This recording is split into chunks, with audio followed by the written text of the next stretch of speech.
آج میں حلف لے کر آ رہا ہوں، ہے نا؟ اچھا، آخری لمحوں میں جب نہیں لیا تھا، اچھا ٹھیک ہے۔ تو یہ اگر لوگوں کے الزامات ہیں تو کورٹ بھی موجود ہے، عدالت بھی موجود ہے، عدالت میں جائیں کہ میں نے حلف نہیں لیا تھا، ہے نا؟ اس وجہ سے جو کچھ ہو سکتا ہے وہ کہیں، اور آرٹیکل 6 کے تحت اگر مقدمہ چلانا ہے تو ویلکم چلائیں، مگر یہ کہ میں نے آئین کی پاسداری کی،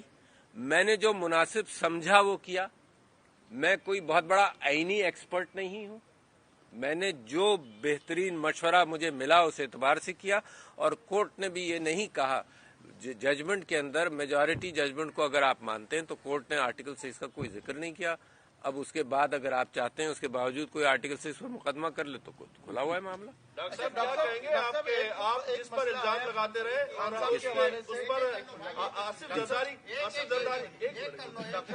دونوں میں سے آیا خان صاحب کے حوالے سے، وہ جنرل فیض کے حوالے سے آیا، کیا جنرل فیض کے حوالے سے کہ وہ ان کو آرمی چیف بنانا چاہتے تھے، شاید اختلافات اسٹیبلشمنٹ سے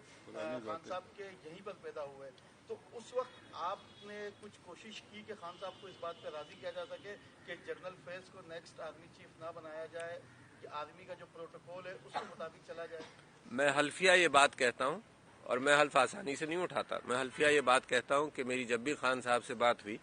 تو انہوں نے یہ کہا کہ نہیں، میرا کوئی پریفرنس نہیں ہے، خاص طور پر مجھے میسج بھی دیتے رہے وہ ہمیشہ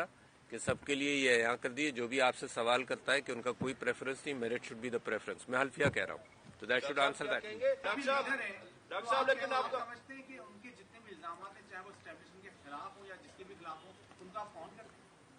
خان صاحب وہ اپنی رائے دیں گے، میں اپنی رائے دوں گا، آپ الزامات بتائیے میں اس کی رائے دے دوں گا۔ یہ تھوڑی یار، یعنی آپ یہ کہیے ڈاکٹر صاحب اگر آپ کو پارٹی کی باغ ڈور دی جائے، دوبارہ کس کی؟ پارٹی کی باغ ڈور دی جائے تو اسی طرح سے آپ اس پارٹی کو چلائیں نہیں، گے؟ نہیں، وہ پرانا میں- والا جملہ نہیں، دہرائیں گے، کچھ نہیں چلے گا، آگ لگا دو، یہ کر دو،